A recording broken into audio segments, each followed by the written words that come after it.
Next બે સમકેન્દ્રીય રીંગો એક જ સમતલમાં રહે તેમ ગોઠવેલ છે. દરેક રીંગમાં આંટાઓની સંખ્યા 25 છે. તેમની ત્રિજ્યાઓ અનુક્રમે 50 સેન્ટીમીટર અને 200 સેન્ટીમીટર છે તથા તેમનામાંથી અનુક્રમે 0.1 અને 0.2 એમ્પિયર વિદ્યુત પ્રવાહ પરસ્પર વિરુદ્ધ દિશામાં વહે છે. તો કેન્દ્ર પાસે ઉદ્ભવતા ચુંબકીય ક્ષેત્રનું મૂલ્ય ખાલી જગ્યા ટેસ્લા થશે. વિકલ્પ આપ્યા છે A 4μ0, B 2μ0, C 10/4μ0, D 5/4μ0. હવે જુઓ કે સમકેન્દ્રીય રીંગો છે એક જ સમતલમાં છે અને બંનેમાંથી પરસ્પર વિરુદ્ધ પ્રવાહ વહેવડાવીએ છીએ તો કેન્દ્ર પાસે બંનેનું જે ચુંબકીય ક્ષેત્ર ઉત્પન્ન થશે એ પરસ્પર વિરુદ્ધ દિશામાં હશે. એટલે પરિણામી ચુંબકીય ક્ષેત્ર આપણને એ બંને દ્વારા ઉદ્ભવતા ચુંબકીય ક્ષેત્રોના તફાવત જેટલું મળશે.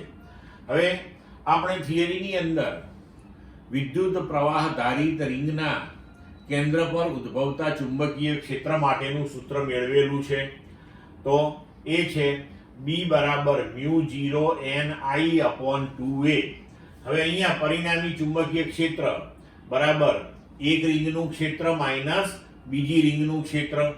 આપણે મોડમાં લીધું કારણ કે આપણને ખબર નથી કોનું મોટું હશે ને કોનું નાનું હશે, પણ આપણને ખાલી મૂલ્યમાં રસ છે એટલે મેગ્નિટ્યુડ લીધો છે.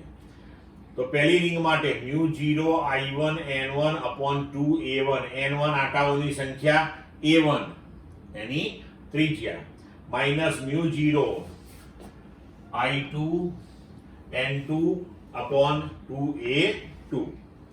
હવે I1, I2, N1 અને N2 બંને સમાન છે 25-25 અને A1 અને A2.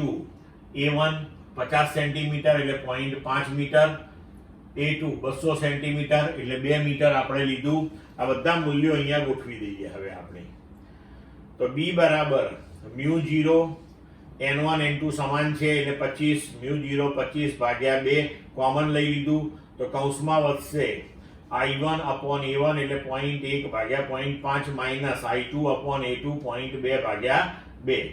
તો 25/2 μ0 1/5 માઇનસ 1/10. તો આને આપણે સોલ્વ કરીશું તો આપણો જવાબ આવશે 5/4μ0.